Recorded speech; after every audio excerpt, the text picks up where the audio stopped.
Olá, tudo bem? Sei que nós estamos em época de Copa, 2018 é ano da Copa, mas é também o ano da eleição. E ano de eleições importantes. No Brasil nós temos eleições a cada 2 anos e neste período em particular, parece que tudo gira em torno da eleição para presidente da República. Sem dúvida, é o cargo máximo da nação, mas note que talvez não seja a função ou o cargo que, dentro do que representa a democracia, como ela funciona no Brasil, seja o mais importante. Uma vez que uma das características da democracia é a representatividade, são os vereadores nos estados e, em primeiro lugar, os deputados federais para cada grupo de eleitores em cada estado, que de fato representam os seus interesses. Então são em dois níveis diferentes. Então os seus representantes, de fato, não são os senadores ou o presidente da República. Os senadores, eles são representantes do Estado. Representantes dos eleitores são os deputados na esfera federal. Então veja, você está percebendo a importância de você fazer uma boa escolha nessa eleição? Você deveria ter o mesmo critério, se você tem uma empresa e você vai contratar um funcionário, os mesmos critérios que você adota para escolher um funcionário, as mesmas exigências, que ele seja assíduo, pontual, limpo, vamos pensar assim, que ele conheça bem o seu trabalho. Porque se você for observar, a fila de emprego está grande. Mas a mesma coisa está acontecendo na fila de emprego para um cargo lá na Câmara dos Deputados. A fila continua grande. Existe uma grande procura. Então você pode escolher entre vários. O voto é isso. Eu digo sempre que o voto é um dos principais instrumentos da democracia. É onde você escolhe quem vai falar por você. É onde você escolhe alguém que representa os seus pontos de vista, as suas ideias, as suas bandeiras. Alguém que seja preferencialmente correto. Parece que é redundante falar isso, mas não nesses tempos. Antigamente uma pessoa automaticamente era honesta, hoje ela tem que colocar na mídia que ela é honesta. Os tempos mudaram. Mas não é disso que eu quero falar. Eu quero falar do voto. Eu não sei se você sabia, mas existe um intrincado sistema para você conseguir votar ou um determinado candidato conseguir se eleger. Votar não é complicado. Mas neste sistema, que tem um coeficiente eleitoral, tem o coeficiente do partido, tem um ponto que é chave. São considerados exclusivamente os votos válidos. Os votos válidos são aqueles que votam ou num partido, numa legenda, numa coligação, ou num candidato. Os demais votos, que são os votos brancos e os votos nulos, que não anulam uma eleição, são outras condições particulares, vai consultar na internet direitinho, no site do TSE, que votos nulos não anulam uma eleição. São considerados, esses votos brancos e nulos são considerados inválidos. Então, só para fazer uma continha bem rapidinho, vamos supor que existam 100 eleitores.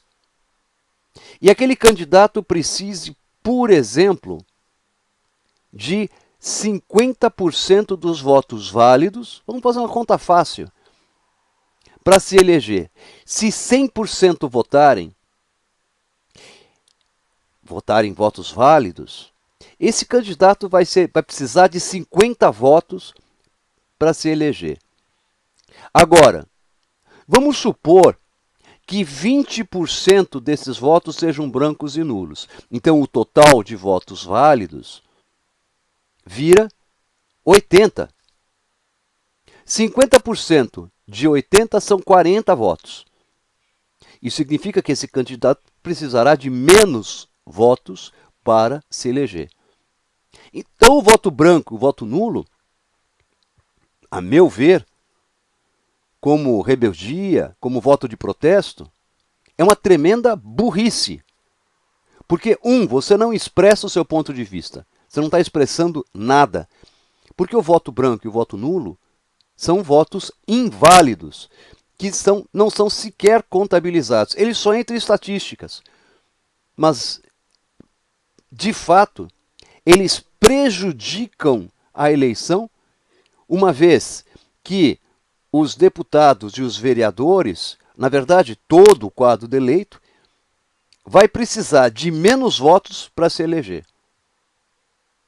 Então, o que eu estou colocando neste primeiro momento é que você, cidadão e cidadã, tenha consciência ao depositar a urna, a ir lá na urna e apertar os botõezinhos. Não se deposita mais cédula. Você pode fazer pesquisas, não é complicado. Você pesquisa no Google qualquer coisa, você quer saber lá da Ludmilla o que está acontecendo, quer encontrar a foto da Jojo Todinho, você entra no Google e pesquisa. Usa este mesmo tempo para você pesquisar a respeito dos candidatos. O Google já possibilitou um instrumento para isso. Existem alguns sites que já elaboram isto por estado, já mais pronto, já mais mastigado, com aqueles dados que você precisa, mais adequados. Mas, por favor, não vote nem branco, nem nulo. Não invalide o seu voto. Agora eu vou um pouco mais para astrologês, que é talvez o que você de fato está esperando. Você não estava esperando aquele papo não, né? Mas vamos lá. Eu vou continuar com o papo, mas agora com astrologês. Eu fiz uma pesquisa rápida, porque eu queria embasar esta apresentação, e consultando o famoso The Rulership Book do Rex Ebius, que é uma fonte de referência, eu descubro que voto está atribuído a Urano e Netuno. Nossa, eu tive uma síncope. Meu Deus do céu, que absurdo! O voto é um processo. Se o voto é um processo, ele tem de ser atribuído a uma casa. Voto pode acontecer de diversas maneiras. O voto pode acontecer como esse, urna, eletrônica, pode ser o voto impresso. O voto pode ser como é sindicato, que é por aclamação, todo mundo, o clube, que todo mundo levanta a mão. Existem 1000 maneiras de você votar, mas o voto é a expressão da maioria, que se torna lei, se torna letra da lei e assegura que numa sequência alguma coisa vire uma norma ou alguém tome posse. Consequentemente, dentro desse conceito, tá? Quando você cria uma norma, a norma é assunto de casa 10.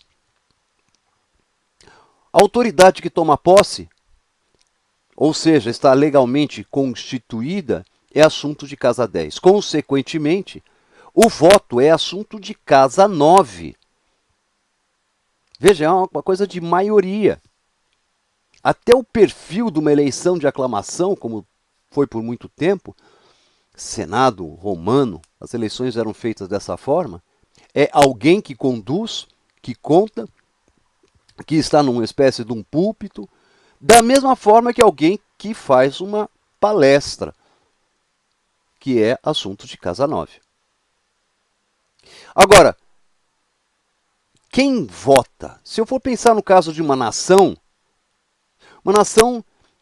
é um ente abstrato. Eu tenho que pensar da mesma forma. E a primeira coisa que eu tenho que raciocinar é quem vota. Quem vota é o povo. E o povo, ele está representado na quarta casa. Consequentemente, quando eu for olhar o mapa de uma nação, eu vou ter que procurar a nona casa da quarta casa, que é de fato a 12ª casa. Então veja, o voto no mapa de uma nação, ele se encontra na 12ª casa, que é a nona da quarta. Ficou claro? Bom, então vamos em frente. No Brasil, veja, é muito provável que existam discordâncias. E de novo eu vou discordar do Rex Bills. Não há dúvidas que os poderes, que esses que serão eleitos agora, né, eu estou falando do mapa do Brasil, então o presidente da República é encontrado na 10ª. Eu, Henrique, coloco os senadores e os ministros de Estado numa mesma casa. Eles estão localizados na 9ª casa. Uma vez que eles são mais ou menos como assessores especializados ou de alto nível do presidente. A 9ª casa, ela inclui os conselheiros. E é nesta categoria que eu coloco os senadores. E os deputados? Os deputados que funcionam. Bom, eu poderia dizer, vou dizer mesmo, funciona naquela bagunça, mas não é só no Brasil, é em qualquer lugar. A Câmara Baixa, que William Lilly coloca na 5ª casa, que Rex Bills coloca na 5ª casa, eu coloco na 11ª, até por conta do formato de trabalho. Se você for ver como é que a Câmara funciona, ela funciona à base de projetos e comissões. Esses dois assuntos são assuntos de 11ª casa. Comissões são trabalhos em equipe. E projetos de lei ou projetos quaisquer que sejam, são assuntos de 11ª casa. Então eu atribuo a Câmara dos Deputados à 11ª casa. E nós chegamos para esse diagrama. Vamos olhar e pensar um pouquinho? Note que o voto que eu tenho ali na 12ª casa, voto do povo, voto popular, forma um sextil com o presidente. O que já dá essa clareza de o porquê de cativar o povo para a eleição para presidente. Com relação aos senadores, quadratura.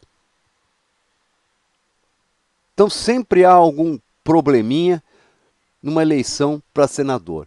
Sempre tem um que carrega voto, outro que a gente acha que vai vencer e não vai, porque não consegue o devido carisma. Mas é uma disputa um pouco mais tensa. E os deputados? Você já ouviu na expressão cacife eleitoral? Você olhar esse diagrama, você vai entender essa expressão sob uma perspectiva astrológica. O cacife eleitoral de um deputado é o quanto que ele pode ou consegue angariar de voto para se eleger ou voto para o seu partido.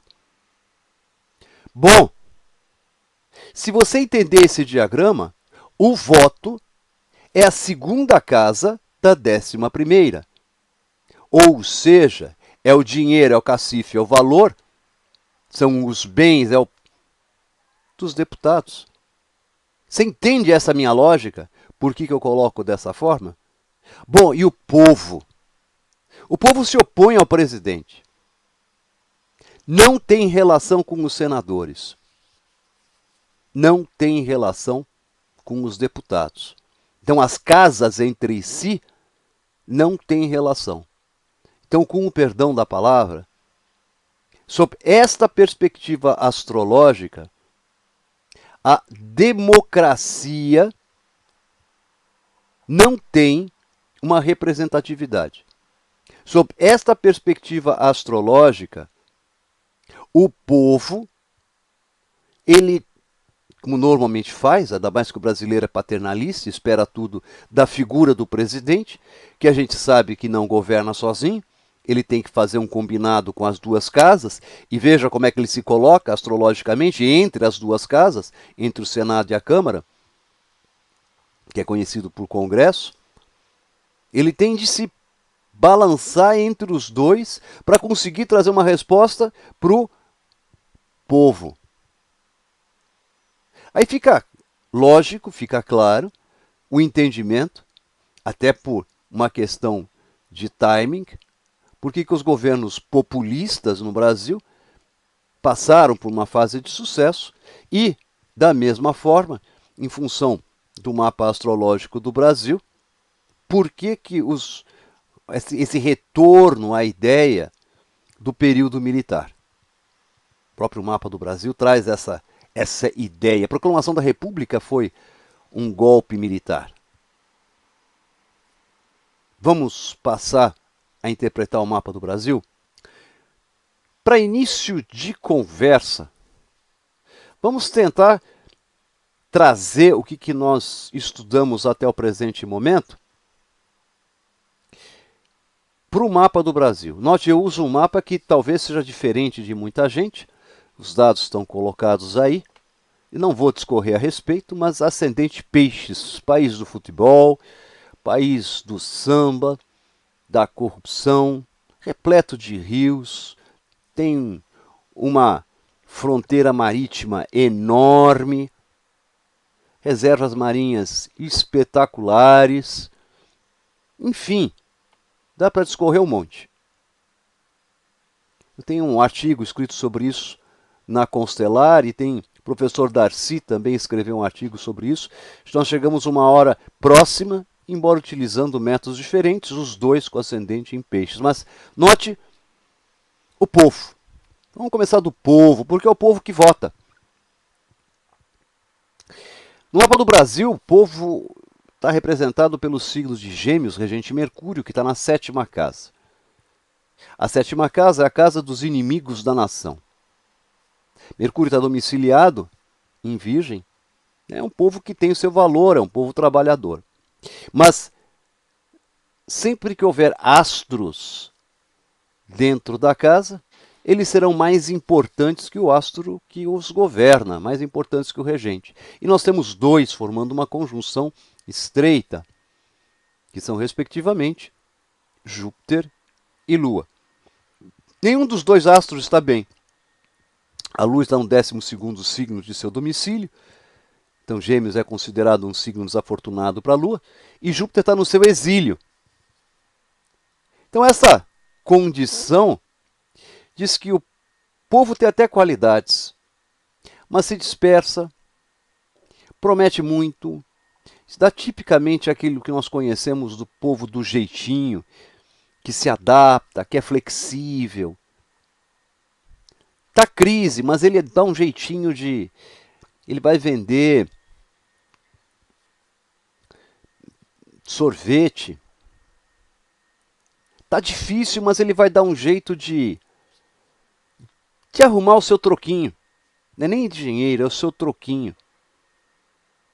Esse povo é tipicamente também aquele povo que você mora numa favela, mas você vê, ele tem net, tem TV a cabo, tem um carro bacana parado na porta, falta comida, né? Enfim, e é uma educação que é o mais importante para o país, de baixíssimo nível. Então esse é o povo. Esse é o povo que vota. O voto está representado na 12ª, onde nós encontramos o signo de Aquário, e Saturno colocado na 3ª, e aqui nitidamente a qualidade do voto depende da educação, que é ruim, é parca, é fraca. Este astro aí colocado, Saturno, está retrógrado, e nessa oposição com Marte, ele sugere exatamente que nem todos os votos, mas parte deles são votos conduzidos, justamente pela falta de educação, pela falta de conhecimento, o povo deveria refletir mais a respeito do seu voto e talvez não faça. Deveria discutir mais o voto, mesmo que não concordasse. Mas é mais fácil ser simplesmente rebelde. Na hora de conscientemente votar, outras interferências ocorrem e muitas vezes são aqueles 30 quilos de açúcar que o candidato deixou lá na varanda de casa que acabam interferindo no voto. Bom, presidente da República, eu tinha falado do meio do céu em Sagitário associado aos governos militares. Veja, esse é o mapa da independência e ele já dá essa ideia do golpe militar. É atribuído a Deodoro, mas quem de fato deu o golpe foi Floriano. Mas é militar, de qualquer maneira. Tá aí, ó. Esse timing da gente tentar reviver um período anterior, essa nostalgia. Porque no período militar... Não vou discutir se era melhor ou pior, porque não é o caso dessa interpretação. O meu foco é que qualquer que seja o presidente eleito, ele sempre vai contar com o aval do Senado, principalmente, mas não necessariamente com o aval do povo ou com o aval dos deputados. No caso, veja, o regente do meio do céu está na quarta casa. Então, governos que sejam, vamos dizer, populistas, eles acabam conseguindo obter eco. Mas justamente o próprio populismo é o próprio veneno desse sistema de governo. Porque ele não leva para frente, ele leva para esta condição deste Júpiter que está colocado em Gêmeos. Então eu preciso pensar um pouco mais além. Por que eu estou fazendo esse post? Porque está existindo uma dificuldade enorme de se chegar a uma conclusão de qual dos presidenciáveis, dos candidatos, tem mais chance. A colega Bárbara Abramos citou que as condições da época da eleição estão extremamente dinâmicas. Está muito instável. Eu vou fazer menção logo mais, porque é mais complexo ainda. Vamos aos deputados. Os deputados são governados por este mesmo Saturno que eu acabei de citar. Então, veja, com exceção do presidente, senadores e deputados são votados essencialmente de uma mesma maneira. Eles são votados, basicamente, com pouco conhecimento, há possibilidade de voto de cabresto, aqueles 30 quilos de açúcar deixados na varanda, embora os senadores acabem conseguindo se impor um pouco mais. Marte está domiciliado em Escorpião, na nona casa, e são muitas vezes aqueles que impulsionam uma candidatura do presidente, dão um aval para o presidente, funcionando efetivamente como primeiro-ministro. Por isso que a primeira coisa que o presidente faz quando está próximo de tomar posse ou já definiu que foi eleito, é montar o seu ministério, porque ele precisa montar quem o dá sustentação e quem vai funcionar a princípio como tropa de choque diante dos senadores e diante dos deputados. Ficou claro isso? Nesse diagrama eu tenho dois mapas. O mapa que está colocado por dentro, em amarelo, é o mapa do Brasil. E o mapa que está colocado por fora corresponde aos trânsitos que ocorrerão no dia da eleição para primeiro turno, dia 7 de outubro. Aí os astrólogos modernos vão olhar e, nossa, que legal! A Lua está formando uma conjunção com Mercúrio? Sim, sem dúvida. A Lua formará uma conjunção com Mercúrio, que é regente da quarta casa. Mas isso não assegura absolutamente nada. A Lua vem sem formar aspectos. Ela forma aspecto com Júpiter, que é regente do meio do céu, que se encontra em Escorpião. E depois, até ela sair do signo, ela não forma mais aspecto nenhum. Então, na prática, o que a gente tem é que a eleição vai acabar sendo definida, principalmente a eleição para presidente, talvez ainda até por volta de umas 13 horas. Os votos da tarde serão justamente aqueles votos imprevisíveis.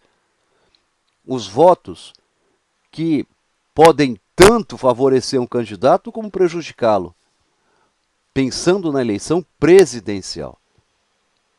Note que a 11ª casa, que é a Casa dos Deputados, tem Saturno colocado lá.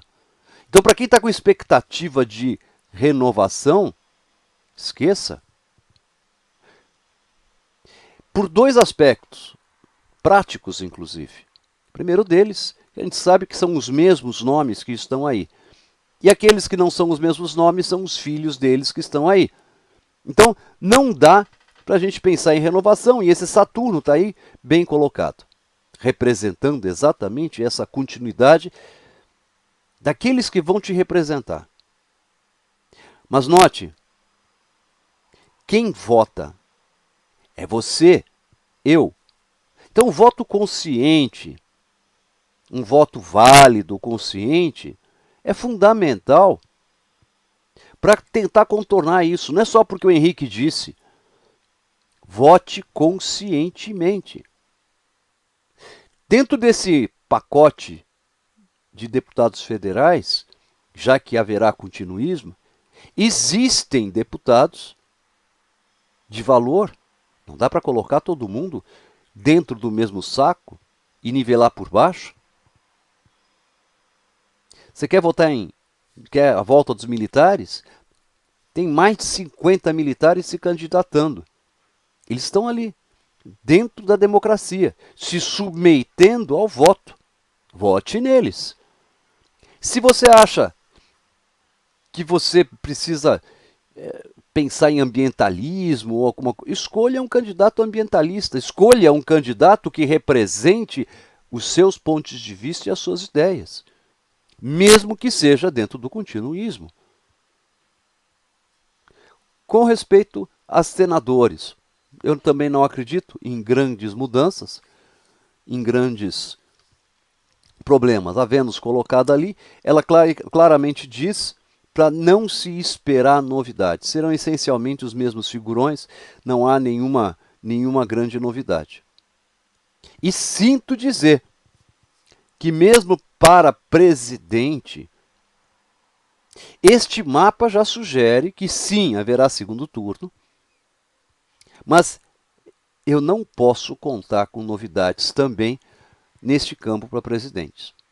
Eu escrevi um artigo anterior, que eu coloquei no meu blog, onde eu escrevi o perfil deste presidente.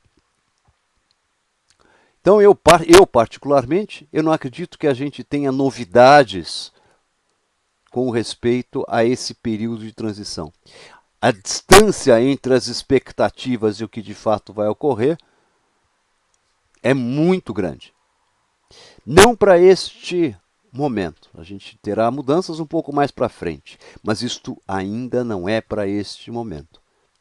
Então, para concluir, mesmo que esse quadro seja de uma continuação dos mesmos nomes, uma dança das cadeiras sempre é salutar e sempre entram pessoas novas. Então é importante que você valide o seu voto. É importante que você faça valer seu ponto de vista, faça valer as suas crenças, as suas referências. Nós vivemos hoje um mundo de ideais e não se deixe influenciar exclusivamente pelas redes sociais. Eu acredito que as redes sociais serão o nosso grande veneno, serão o nosso grande problema por ocasião das eleições.